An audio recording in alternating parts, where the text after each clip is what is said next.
Hello, Future Bestsellers, friends, cat lovers, everybody who's here today. We are super, super glad to see you. I'm Lisa Daly, and this is my channel. Actually, we're multicasting, so it's my channel, and it's Robert's channel, and it's Michelle's channel. So hi, we're super glad you guys are here for Writing Sprints. Let's go ahead and start with introductions. Robert, I'm going to start with you first today. Okay. Tell us a little about you and your fine channel.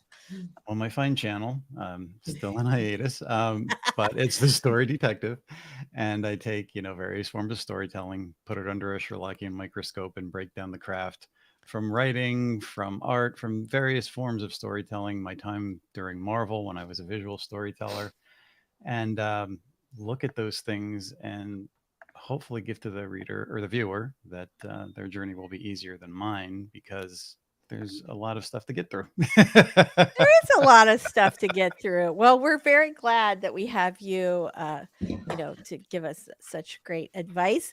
Michelle, speaking of great advice, you're here. Tell us a little about you and your awesome channel. We are always glad to have you on the show. Thanks, Lisa. I'm Michelle Schusterman. I'm a young adult and middle grade author. And my channel has kind of been on a hiatus too. It's been a while since I've uploaded a video. I just kind of needed a little break, but I'll be back soon as well. And I make videos about writing workshops, traditional publishing chat, and writing blogs. It's an awesome channel, which we all know and love. Thank you very much for being here today.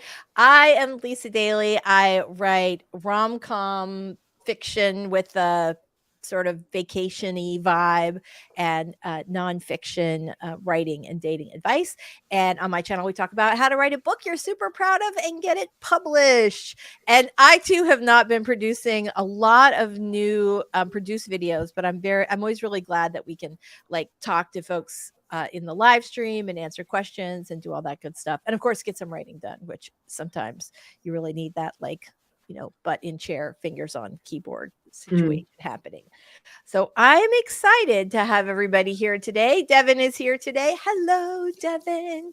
We are super, super glad to see you today. Daisy's here. Good morning. Hello. Robert's here. Robert's here. I feel like so say hi everybody. I could see we have we've got 10 folks so far. Obviously we just started. It takes a few minutes for people to filter in. And please say hi. We're happy to see you today. So Robert had an interesting post that he saw, and then another one he put up in the Writers Helping Writers Facebook group. And we are going to talk a little bit about that because I guess there was a post where there's quite a lot of brouhaha. So we're excited to hear all about that drama over in the group. Mostly we're just excited to see what happened. And I want to get some writing done today. What are you guys working on? Michelle, what are you going to be working on today? Today I'm doing client work. It's a rom-com, Lisa. Is it? Yes. What? It's super fun. We're still in the outlining phase. Well, I love a good rom-com. I'm super excited about that. How about you, Robert? What are you doing? I'm going to be working on my craft book. I also have a chapter to go over for somebody who actually came from that group. There was one writer who has been stockpiling stories for years on their computer and would kind of like to find an audience, but is a little bit skittish about looking for feedback. So I said, okay, send me a chapter. I'll give you as much information I can and as much feedback as I can and be gentle about it. And, I only looked at the beginning of her writing, but she's pretty good at what she's doing. So that's good. We need to encourage one another because there's so much dogma out there that that's true. That is very, very true. I think this is like my fantasy. So my first novel was published.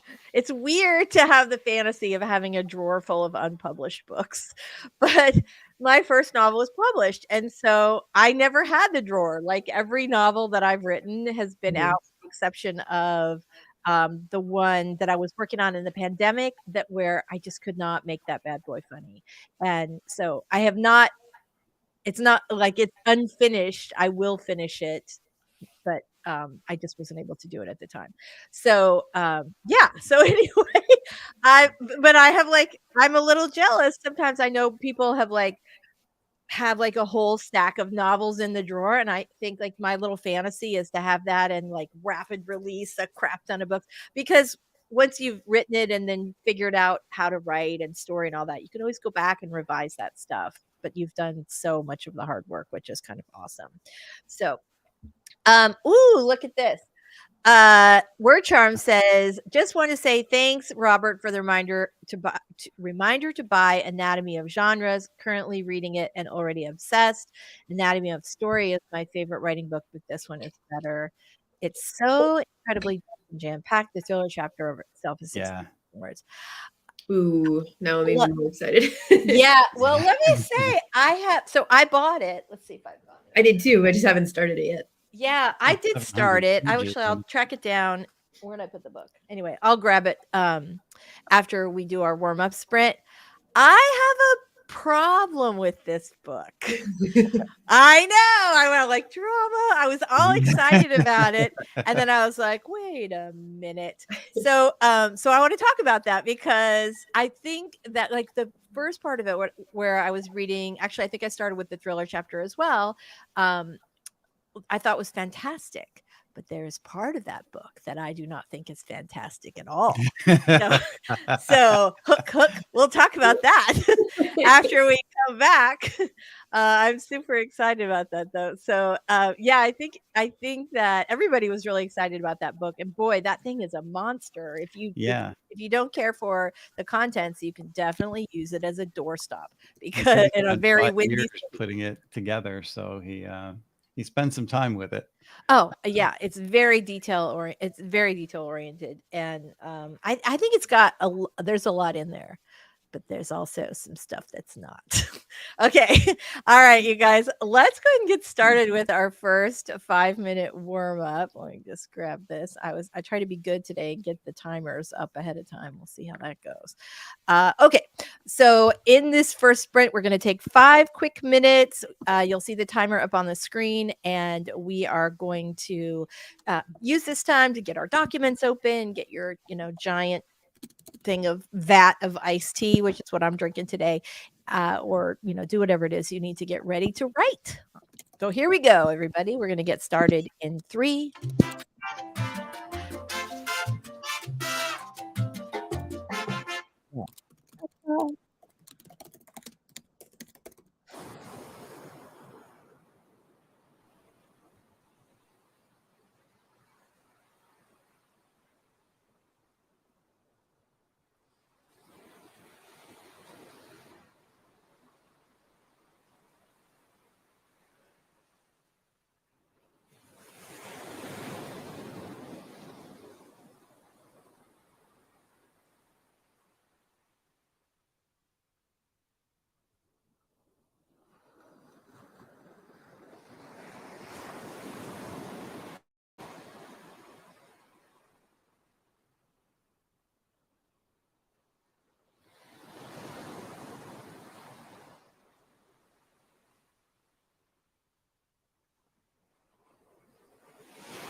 All right.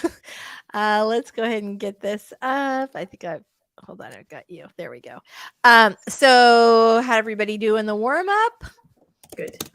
All right, fantastic. Very glad to hear it.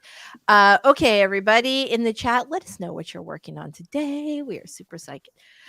Ramona is here. Hello. Morning or good evening from Malaysia. Looking forward to this and hoping for Rosa to make a cameo. Will Rosa be making a cameo today? What do you think?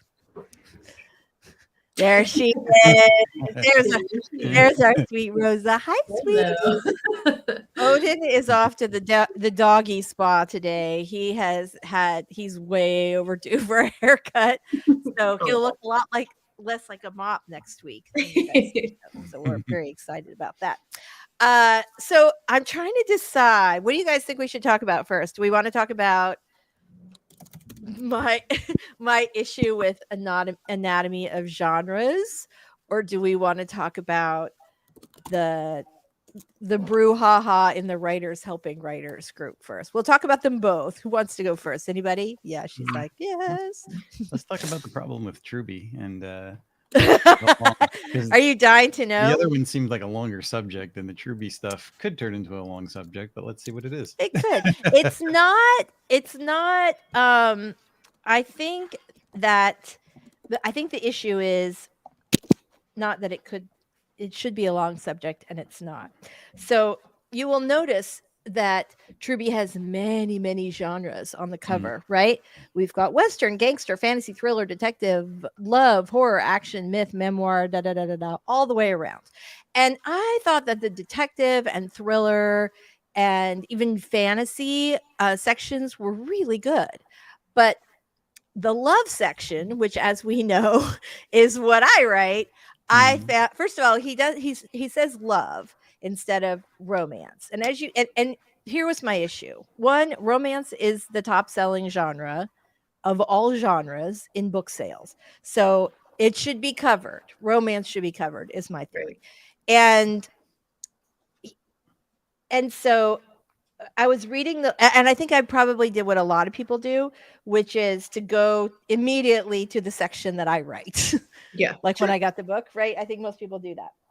Like, I initially started reading it, chronologically. And then I thought, well, I really want to know what he had, because I really thought, the thriller stuff's really interesting. I want to go see what he has to say about romance. So I go all the way to the back of the book for romance. And I think he doesn't get romance.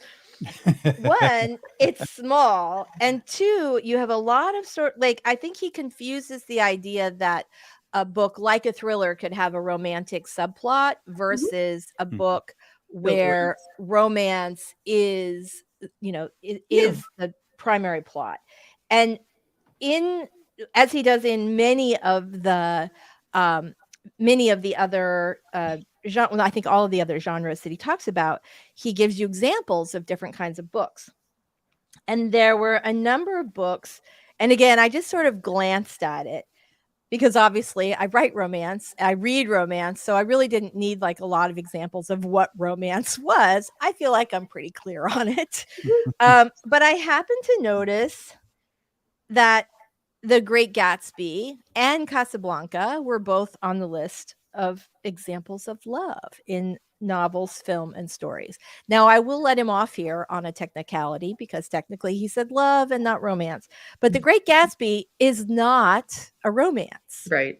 Yeah. And Casablanca, as romantic as it is, and it is, also not a romance. Can anybody in the peanut gallery tell me why? Why Casablanca isn't a romance? Yeah. Oh, now I'm trying to think of what the genre actually is. I mean, well, for one thing, I wouldn't exactly call it a happily ever after. Why? That is it. That is the cardinal rule of romance. Right. You have to have a happily ever after or a happy for now. You don't have to, it doesn't have to be marriage and everybody's going to be great. It can just be these two people are going to be happy for now going forward. And that's mandatory. The Great Gatsby is tragic. Everybody ends up more miserable than when they started in that movie. And and in the book, not just the movie. And there were a number of other examples. So this is my primary beef. And I'm thought I might reach out to John Truby and just like see if he would like to have a talk about this, because Yeah, I wonder why I broke it up that way. I mean, I went to the section, but I'm still going through the anatomy of story, and I'm doing it chapter by chapter and breaking it down, almost like a lesson book, which I do with a lot of books that are technical and workbook like. So I haven't gone through all of his reasons behind it. I have watched the videos that he talks about these subjects and how he breaks down some of it, but he also says in combining genres, you need to still think about your primary and work on the beats for that. And if you have a different, other genre that's melding in there, only use the beats from that genre if they fit seamlessly into the beats of your core genre. Right. So Well, and that's how he's breaking up the romance there. Right. Well, and that's the thing. Right. I think that what he's done is talk about romantic elements within other genres Yeah. and just avoided romance altogether, or he's not really like fully on board with what romance is. And both of those things are probably okay, except this is a pretty comprehensive book. Romance is the biggest genre. So it feels like he could say, hey, I don't know what he could say. He could say whatever he wants. It's his book. but that was my thing. And the thing is, I think a lot of times people confuse that The Great Gatsby and Casablanca both have like lots of romantic elements, and in fact contain sort of really sort of epic love romance kind of thing, but they are not romances because they do not have that happily ever after or the happy for now. Larry Brooks kind of meshed them together like that too. He felt that if there was a love story involved, that became the primary plot because a love story kind of trumps everything else. But you're looking at something like The Great Gatsby. There is a love story in there, but it's very tragic. You could say It is love, but it's certainly not a romance story. It is not a romance story. And that was my point. That is, if F. Scott Fitzgerald put out The Great Gatsby and marketed it as a romance, Romancelandia would show up to his house with pitchforks. That's what I'm saying. It's not. It is. I mean, the fact that he did all of this, everything, he built this empire, this sort of shady empire, all for the love of Daisy. That is incredibly romantic. That's his, the driving force between not between, but for every single thing that he's done. But in a romance, Daisy and Jay Gatsby, right off into the sunset on a super cool movie. Yeah, there's drama. Right. And then there's a romance as a genre. I think that's the confusing. Yeah. Like that, I've been sitting here trying to think, like, what would I categorize Great Gatsby? I mean, like historical kind of, but also like just a drama, like a period piece. Right. It's more of a tragedy. I know. I actually had the same sort of problem as far as thinking about like how I classify it, and sort of tragedy is kind of the. If you look at it as a love story, I mean, you couldn't even come up with a premise that would really fit that out of love. You could say love, obsessive love leads to tragedy, but it's almost like the real premise is obsession leads to your own downfall. Right. Not so much a love story, but it's a story about obsession. Right. And Daisy is just sort of the object of the obsession. Absolutely. Yeah. Word charm, totally understandable for romance, which I only write as a subplot. I love Gwen Hayes romancing the beat. That is an excellent romance beat book. So yeah, absolutely love that book. Have it on my bookshelf back there somewhere. So I'm right on board with you. Aw, thanks, RC. We are super, super excited about that. What? RC wrote my first flash fiction story on Saturday. RC, I think that is so exciting. In fact, it's so exciting. Yay! We're so proud of you. That is awesome. Very, very nice. Really great. Lady Davis, my kids are in school. I remember it's Wednesday and I'm here. Yay! We are so excited to have you here, Lainey. Do you have a thought on this, Lainey? Tell us how would you classify The Great Gatsby? Inquiring minds want to know. Daisy says, I feel for Truby. I've never been able to get into romance because it seems like nothing happens. But then I realized my brain just wasn't recognizing the romance story beats. All right, there you go. Mm-hmm. There's some stuff. I think it's interesting. Like romance, and I would say mystery too, are two things that like a lot of books have them. Right. That doesn't mean that's the genre. Right. You know? Right. Yeah, that's Those absolutely more true. than any other, I think. Yeah. And you can have, and the thing is, you can have a romantic subplot in, in other types of books. You can have I think romantic. I would say most books do. I know that's the truth, right? It's very, well, I mean, love is so universal. It's such a common component of the human experience. So, Daisy, if you are looking for what is happening in romance besides the kissing, it's that both of your characters have something that's preventing them from being happy. And the way to get over or through or under that something that's preventing them from being happy is to open themselves up to the other person, to the love interest. The conflict in romance, maybe not always, but a good deal of the time is almost like love versus all the cultural BS and those imaginary boundaries built up around us because, like Pride and Prejudice, you have people from different class structures and they could get along very fine, but you have people on both sides kind of poisoning trying to keep them apart. You need to do this, you need to do that. Right. Yeah. Well, and that's it. Like, that's the thing with romance. You always have, it's either some external force like society or culture or ambition or a million other things keeping them apart, or some internal thing. And sometimes it's both. You have some internal thing like they've been through a terrible experience and they can't trust anyone, or they for whatever reason, there are many, many types of sort of interior barriers to love. But yeah, I think that I think it's one of those genres that can be really misunderstood. Okay, let me just say, Lainey was not here for the first part of this conversation.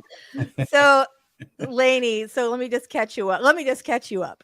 We last week talked about this awesome book by John Truby, The Anatomy of Genres. Half the stream ran right out and got it. And I was saying that I really enjoyed the book, but when I got to the love section, I was a little offended. One, because, romance is obviously the biggest genre and it's not particularly covered. And two, he has this big list of stories. And I'd said, I'll cut him a break because he said love and not romance, but examples of love, and both Great Gatsby and Casablanca were listed, and I had said, like, Great Gatsby is not just like Casablanca, not a love story. So anyway, so I think it's funny because I literally said this exact same thing, and then you came in later and said the exact same thing, which is why I love you. Okay, Mama Word is here. Hello, we are super, super glad to see you today. All right, so that is it. Like I said, I think it's good, and I will cut him some slack because he did say love and not romance. So I'll give him a break on that.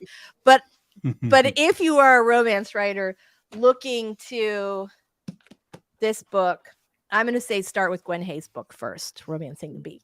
Okay, let's do our first 20-minute writing sprint because we are 28 minutes in here and we need to do a big sprint. Who's ready? Let us know what you guys are working on today in the chat if you have not already done that. I'm going to pop this bad boy up on the screen. Here we go, everybody. We are going to get started with our first 20-minute writing sprint. We're going to start in 3, 2, 1. Let's cha-cha.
Okie dokie. We are back. How did everybody do in the sprint? How'd you guys do?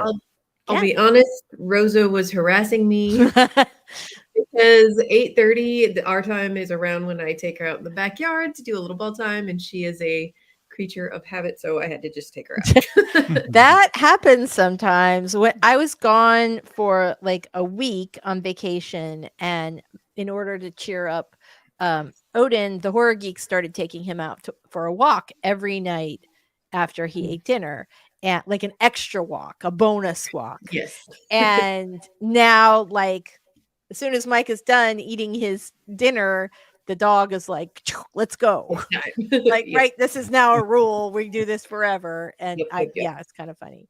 So, and coming to me, like, if he's not around, even though I was not the person that did that with him, he's like 5:30, baby. So anyway, so I love that about our little doggies.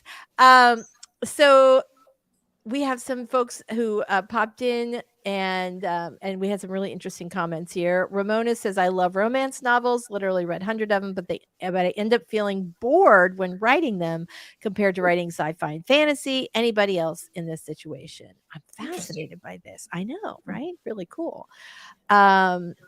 Ramona says, people usually say write what you read, or is it the other way around?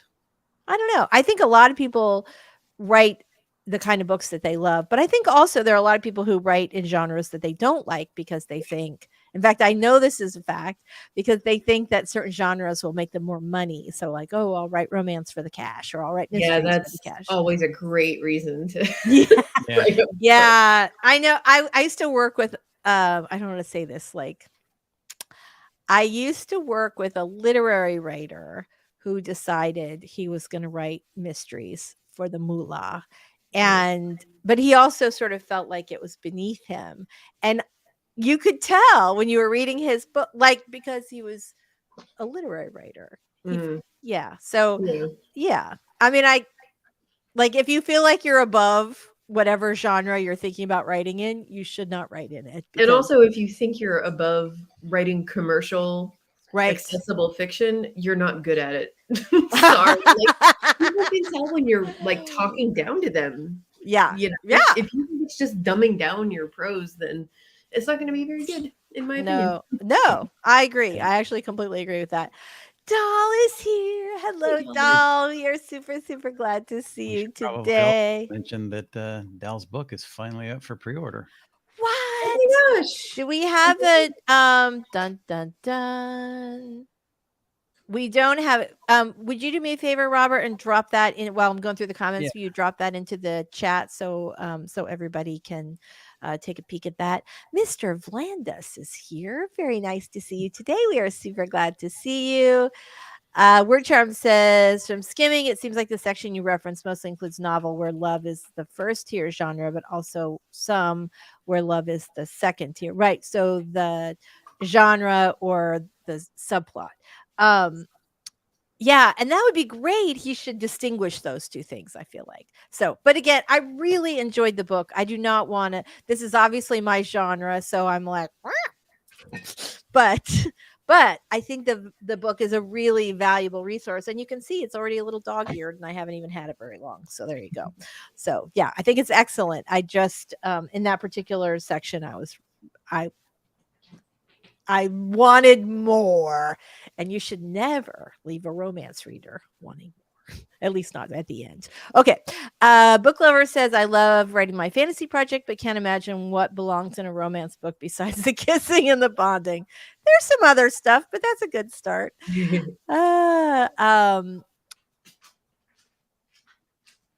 Yes, agree. Totally agree. Doll says she's not going to be writing during sprints today. Just finished reading Cujo, and I think being a pet sitter will never be the same. Yeah. Cynthia, we're dying to know what subgenre of romance are you writing, or did you write? Curious. Good morning, Coffee Life. We are very glad to see you today.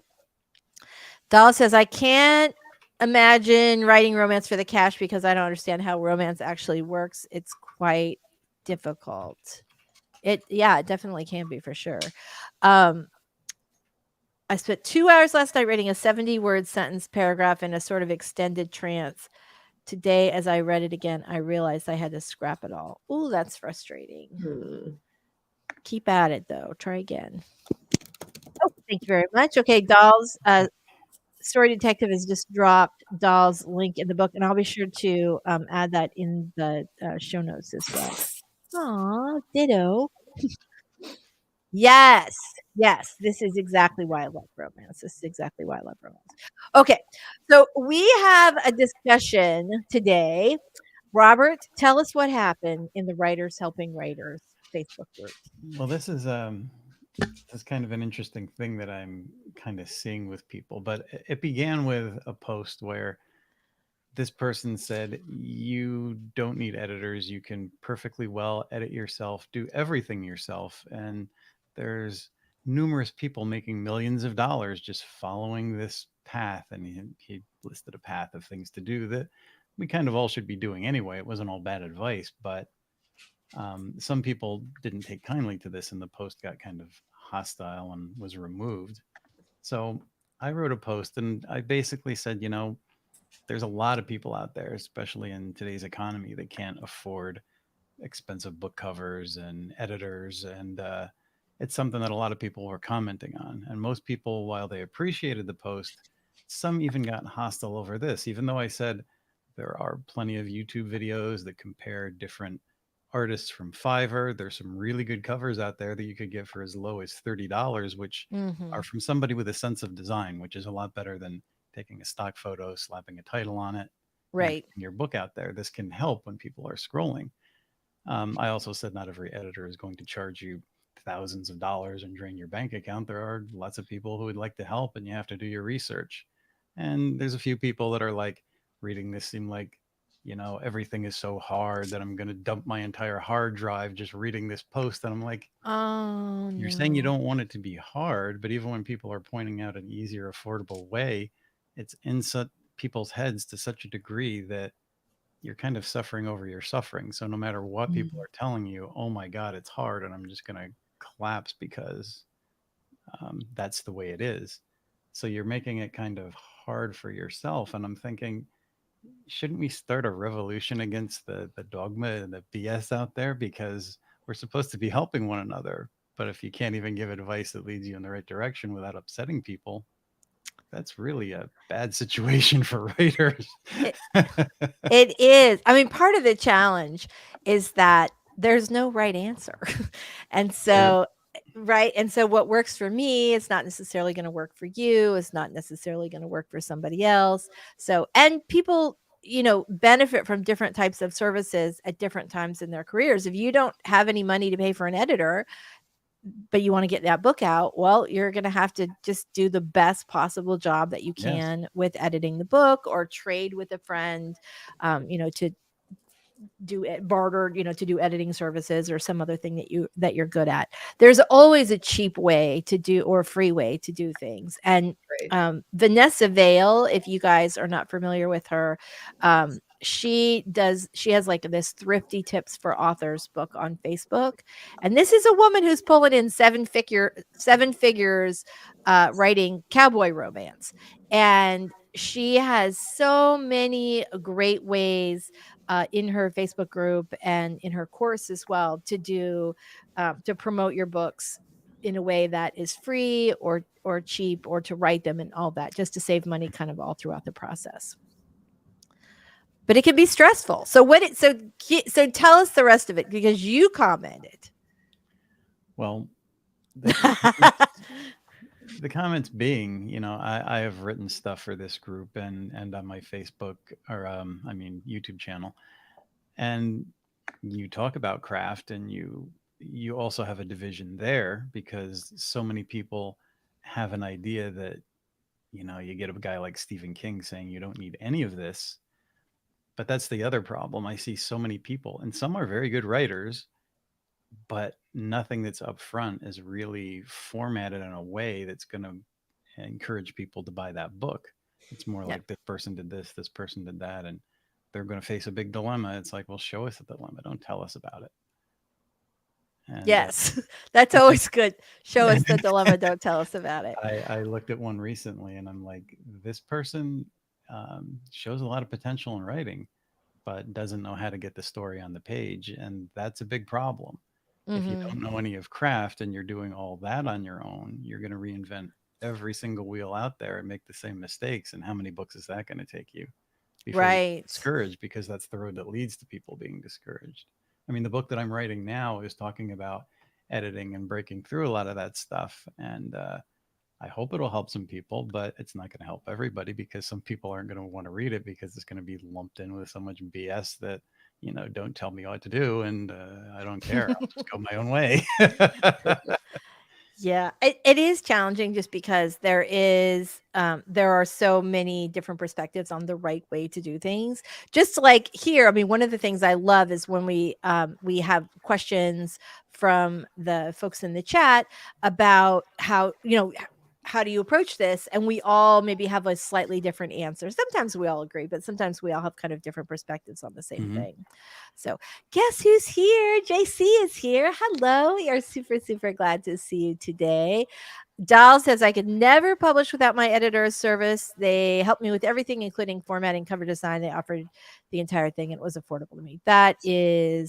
Uh, that is really fantastic. Dahl says, such editors exist. We just need to find them. Fantastic. Word Charm would like their book beta read and edited, but I do know some authors who have made a living without editing, so it is possible. Recommended? Probably not. I think what it is as you go further along in your career, you're going to sort of level up on the services and tools that you use, right? Mhm. If you're writing in like I remember when I first started writing approximately a million years ago. I remember like everyone's like, oh, well, you have to have Scrivener. You have to have Scrivener. But people wrote books before Scrivener. And I liked Scrivener. I used it for a long time, although I don't use it anymore. I mostly I use a collection of things. But I have tried now all these different, services and methods and things like that, just to eventually find the one that worked best for me. But in the beginning, most everybody starts on a Word document. You don't, or back in the olden days, a blank piece of paper. So Yeah. yeah, so you can write a book without editing, and you can publish it without cover design, and you can do all those things. And then as you grow your audience and start making some money from your books, then you can upgrade those services. Obviously, an editor is probably going to be your first purchase because you want to, above all things, make the book the best it can be. And I definitely do not feel like I always feel like I need a second look for sure. Yeah. And there are Um, people do it without, paying editors. And there's people who have an instinct and a sense of how to put story together better than the average person because they're just more observant in what they read, what they watch. And I notice a right. lot of those people are coming from a business background and they kind of use business practices to promote their book, and they have an idea of what goes into it. Just like I was Mhm. reading one person that said they took a whole bunch of they have a lit degree and took all these writing courses, and it's like, well, that benefits you. Stephen King had a literary degree. He taught grammar supposedly quite effectively for several years. So when he's sitting down to write, it's not like the average new writer coming to the page and saying, okay, I can just spill whatever on it and the story's going to take shape because you need to make Right. it flip. That's true. That's very true. I did drop the Thrifty Tips Facebook group link in the chat. Let's see.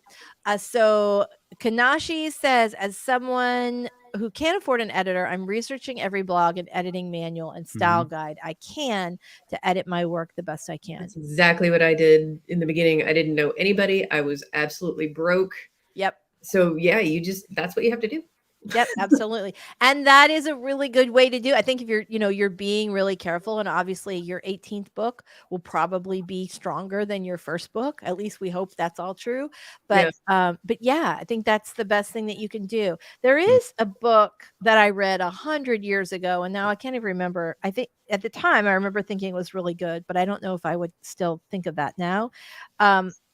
So I think it's called Self-Editing for Fiction Writers.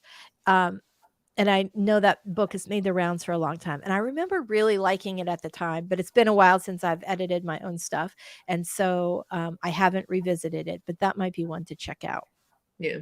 Yeah, Writer's Digest used to have a book on it's probably still in print, and it talked about how to, format the page, how to write a proposal, write different things like a movie script or a TV script, and it gave you formats for all of that.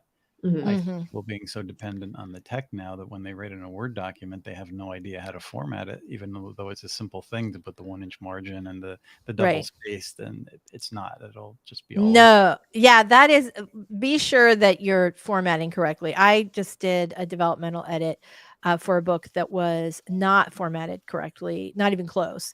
Like no double spacing, no margins, like terrible formatting.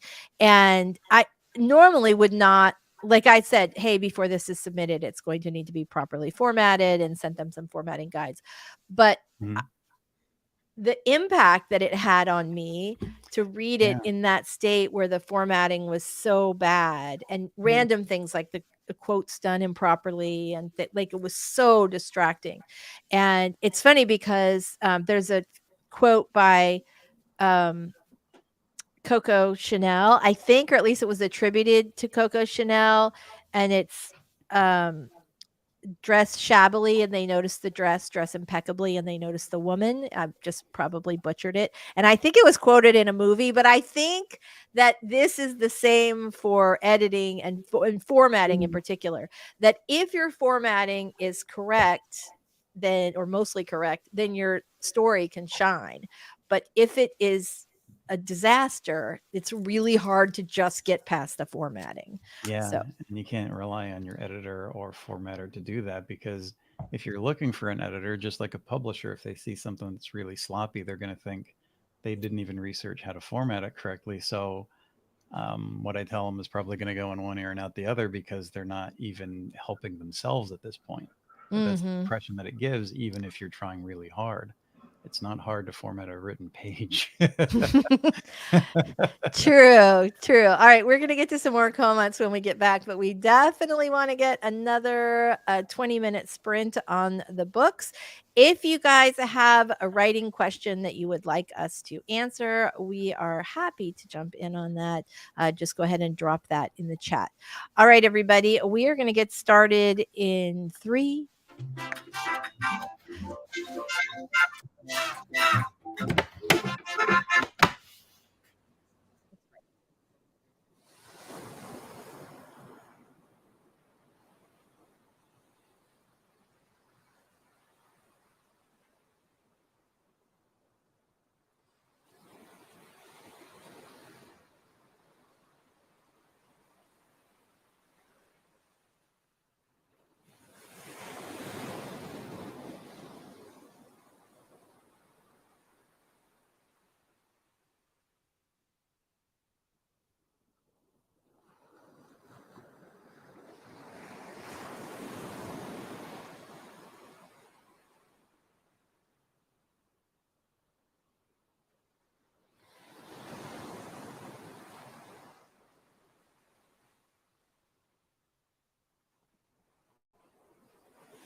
All right. I was like right in it, just like totally in the zone there, not thinking at all. All right, let me get rid of some of that stuff. Oh yeah, you too? How about you, Robert? How'd you do on that last one? I did well. I'm almost finished with this section. I just need to figure out one little thing that I'm stuck on, but I'll figure it out. Excellent. Well, that's good. Maybe a little chit chat will be good. We're not going to chat for very long because I'd like to cram in one more sprint while we're here, but I do want to go back to our questions because we had a couple of good ones. So let me go back. Okay, so 1,000 Great Books ask, are coming of age novels still in vogue? All right, regardless, but I want to know what you guys think and if there's a market. Yeah, absolutely. I think that's true. I mean, it's such a common human experience. I think that will always be true. And I think it's I was just about to say this, Ramona. I think this is a lot of what we see in YA and also sort of new adults. So yeah. All right. How about you guys? What do you guys think? Yeah, I think it's still out there among other genres, but it's fused in with stuff like young adult and other things. I mean, a lot of stories could be coming of age depending on where that character is and what they're learning True. and growing and developing through. Yeah. True. I think it just has to stand out. That's all. I mean, but absolutely. I don't think that's when you're talking about things like come of age, like a big thematic thing. I don't think they necessarily like a trend might wax and wane, but it's never going to go out completely, Yeah, I think that's true. Just because it's so common to the human experience. Yeah. And so those stories will always be important. So, yes, it's still in vogue. Yeah, exactly. So go ahead and write that coming of age. Very, very nice. JC said a fellow author tuber who's an editor, Morgan Lee, did a presentation for the AWC writing conference that just took place 2 months ago about how to self-edit and left a guidebook that she created there. I actually, JC posted a link and that is in the chat. And so I'll also post it in the description later. All right. Dun, dun, dun. She breathes in gold. Beautiful name. Beautiful, beautiful username. Question is tips for writers who have written a very long multi-book series, needing it to be edited, both beta level and later at the paid level, because that's quite a bill I'm about to encounter and I'm scared. I feel ya. It would be pretty daunting to think like, oh, I need to have 7 books edited or however many in the series. And fantasy is often like super long. I don't think you said that. Did you? No. Anyway, I don't know. Assume. I know, right? So yeah. So the good thing about beta readers is that generally they work for free, for access to early copies of books, although not always. Some beta readers are paid. Sometimes you have to pay them in gifts. That's gift, not gift. Yeah. Like, here's a great one. Here's your payment. Sorry. And take it one book at a time. Don't look at your whole series. Do the first one. I mean, I don't care when I'm trying to edit somebody. I will give them as much as I can so that the next time they know what to do with the next book and they have a better idea of where they're going. So that if they can't afford it or they can't afford the same fees, it's less work for me going forward because I've already given them information up front. Right. Well, I will say too that if you have, let's say, 5 books or 3 books to be edited in a multi-book series and you have not had any of them done yet, the other thing that you might want to consider is that a lot of editors or cover designers will give you a price break if you say, hey, I have 5 books in this series. Now, I wouldn't give them all 5 until you have some experience with editing with one of them or cover design just to make sure you like it. But if you let them know, hey, if this works out on the first one, there are this many books, a lot of times, if you'll agree to do that, then they'll give you a little bit of a price break. All right, fantastic, very nice. She Breathes in Gold wanted to know, were you siding with the divisive idea in that thread or against it? I wasn't too clear. The divisive idea. I'm not exactly sure exactly what the divisive idea is for you. For me, it was just that I think people can edit themselves. I don't think that people, if you're looking at new writers and the common problems that I see, and you're out there saying you can't afford an editor or a cover idea or a cover artist, do it all yourself and you can still make millions of dollars. It's sort of like isolating people and saying stay inside your box and don't worry, you'll be fine and you can still make millions. And I don't think that's helpful. Right, and it kind of depends too. Like the bar for really strong editing in erotica is different than the bar in Hmm. romance or mystery or something like that. I did want to mention before I forget, Mama Ward earlier on said that she was prepping for the 7-day book challenge with Caro and Sky. If you got, and I was not, you guys know I've been like with the whole COVID thing, I was just dropped out of humanity for a little bit. Um, and I literally wrote down the dates of it. And now I can't remember what it was. I believe it starts on September 18th, but the goal is to write a novel or novella in 7 days. And that's being hosted by Caro. Um, Carol Brown and Sky. I can never remember how to say. Is it Haggis? Haggis is how you say Sky's last name. Anyway, if you just search on 7-day book challenge Carol Brown, you will find all sorts of little videos and exciting things telling you all about that. If that's something that Yeah, you're I saw some interested stuff in. on Instagram for that. I guess to expand a little bit further, I guess you'd have to understand what was in that post that was deleted. They didn't say anything about. They did recommend a couple of books that they read. There weren't books that I heard of. Um, and then they said basically just take your time. You're going to have some uh, AI checking for grammar stuff. Put it through an e-reader so it reads it back to you so you can hear your own stuff. None of that was terrible advice, but putting it through an e-reader and checking for grammar and spelling, you're pretty much working yourself through line edits, not developmental edits, and not Right. building your craft. And you're kind of sitting on what you now know and keeping yourself inside that box. I guess that's what I disagreed with because Yeah. I'm saying, knowledge empowers writers, and some people were saying you can't empower anyone. Mm-hmm. I disagree with that entirely. Interesting. Oh, this is such a great question. Such a great question. So, for formatting your manuscript, you guys do all that title page, chapter headings, page breaks between chapters, etc., from the outset, or only after you're on the final draft and ready to submit. So, I used to just sit down and write the thing out, and I would break for chapters. I used to number my chapters. I don't do that anymore. Now I do format as I go, and I'm not obsessive about it, but Yeah. like after a chapter, I'll do like the 2 hashtags so that, so that it's easier to format.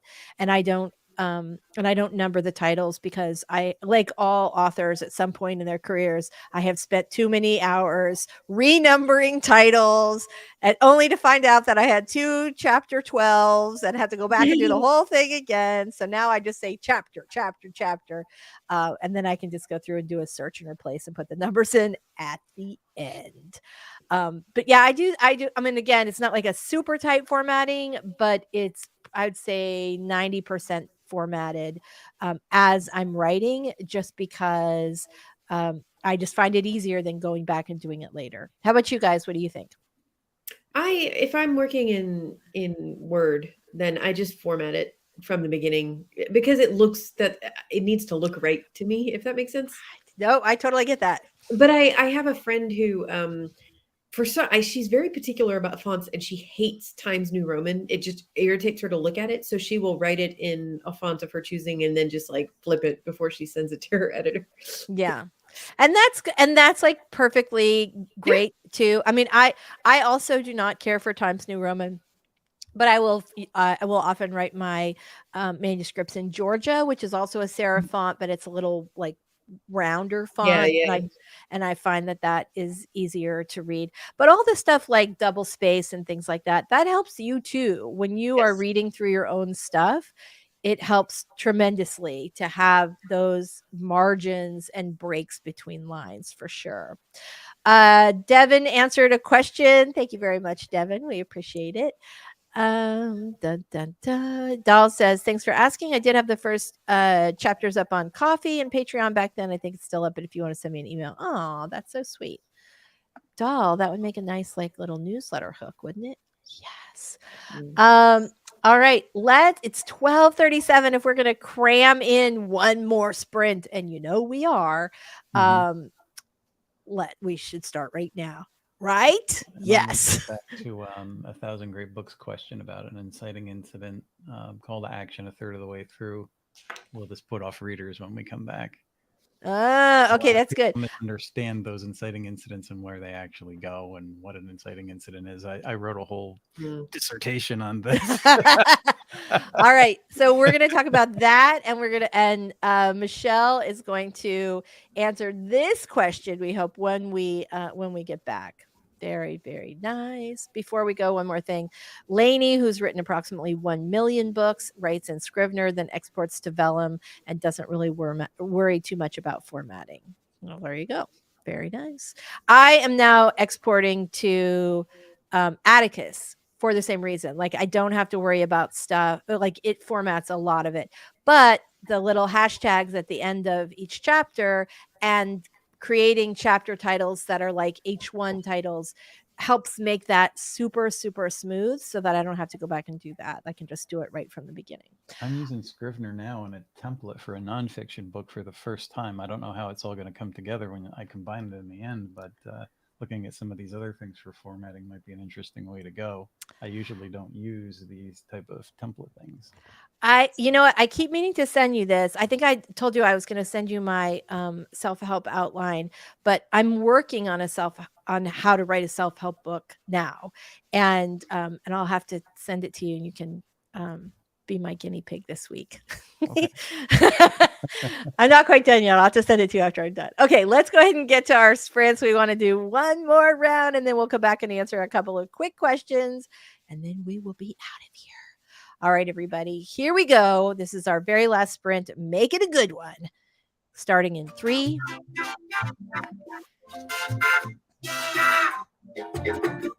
1.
This is funny. This is funny.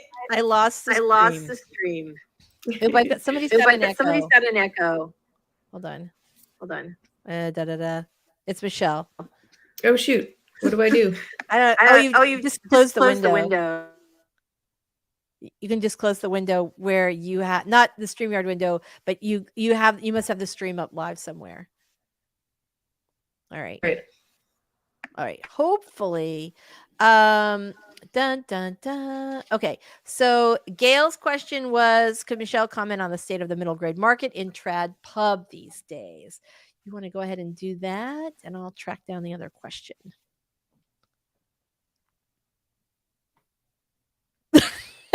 Can you hear me? Yeah. Do you have thoughts on middle grade market? Okay. I was trying to find where I had it open, so I was getting rid of the echo. Oh, good. Okay. It was like hiding on my other screen somewhere. Sorry. Okay. That's yeah, I think that it's still like the repercussions of the Barnes and Noble thing is still very much unfolding. Like one specific thing I know that is going on that's having an effect is Scholastic, specifically with their clubs and fairs. What happened was, and I can imagine this happened at all publishers, it had to, is that when that Barnes and Noble announcement came out, you know, they were printing books obviously way ahead of time, months before they're released. So they printed a ton of hardcover middle grades that then they realized Barnes and Noble was not going to take. And the way Scholastic tried to handle that was putting these hardcovers into their clubs and fairs and delaying the paperback release.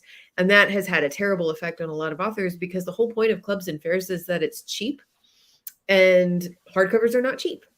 So like I spoke to one middle grade author who said literally she's an American author and her Canadian sales are significantly better than her US sales, because the Canadian sales, they put the paperbacks in the clubs and fairs. But the you know, so I guess what I'm kind of taking away from this is that I think that as a middle grade author, we might need to be a little more accepting of just going straight to paperback. I know that especially if you're a debut, that's like really, really disheartening. My first series, my debut, was paperback only. And as excited as I was, I longed for a hardcover. Like I couldn't wait. And it took several more years before I got a book with a hardcover, like a jacketed hardcover deal. Yeah, it just feels more, it's kind of an important. But the fact of the matter is that the way things are going right now, hardcovers are just expensive. And I think ultimately, while obviously your royalties are a little lower because it's paperback, you're going to sell so many more potentially that it might be worth just kind of being accepting of. If a publisher comes to me and only wants to the paperback, that's really not a sign of that they don't have faith in your book. It's just they can't put the hardcovers anywhere now. Yeah. You know, so that's my biggest takeaway. Like I'm about to go on sub with a middle grade thing, and I'm fully ready for it to be a paperback only offer, and I'll be fine with that, honestly. That's kind of how I feel about it right now. It's tough. Yes, it is. Carol Brown is here. Hello, Carol. We are super glad to see you.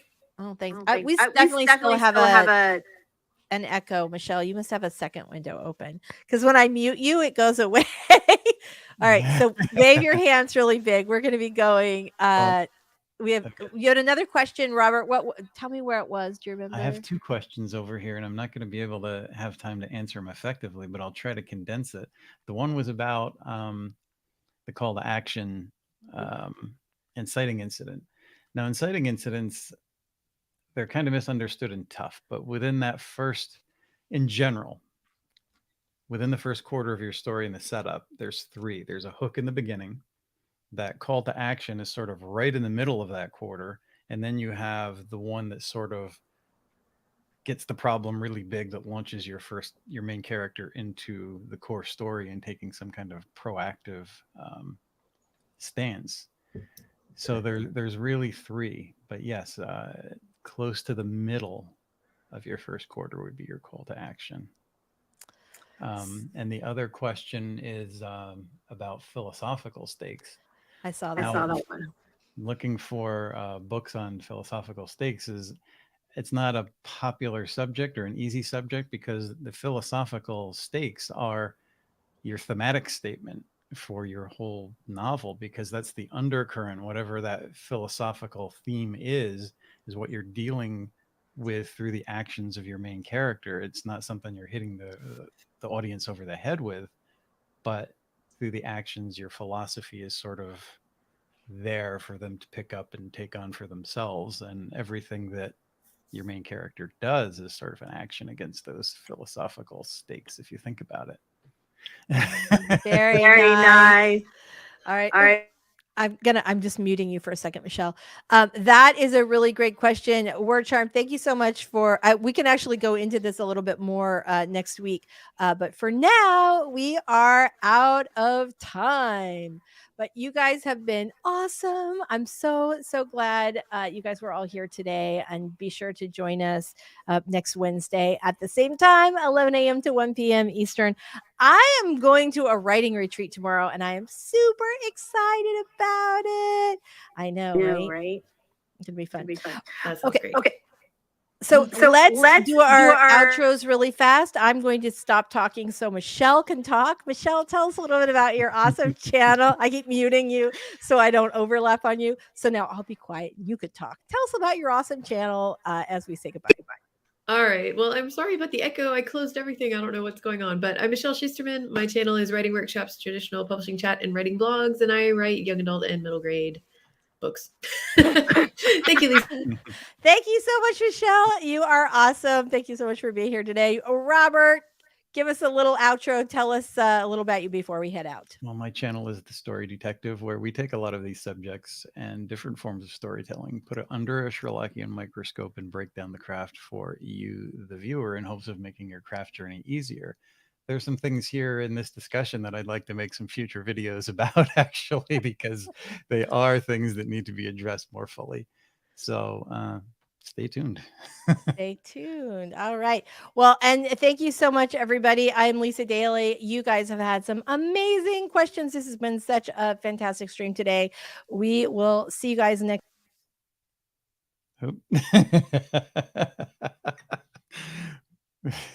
and you're muted, Michelle, so you can't even speak. I said that was an amazing outro. There she is. I don't know why StreamYard hates me, but it does. I was like, I'm in the middle of a sentence, and then I'm like, crap, what just happened? Anyway, thanks, everybody, and we will see you next time. Bye. Have a Take care, everybody.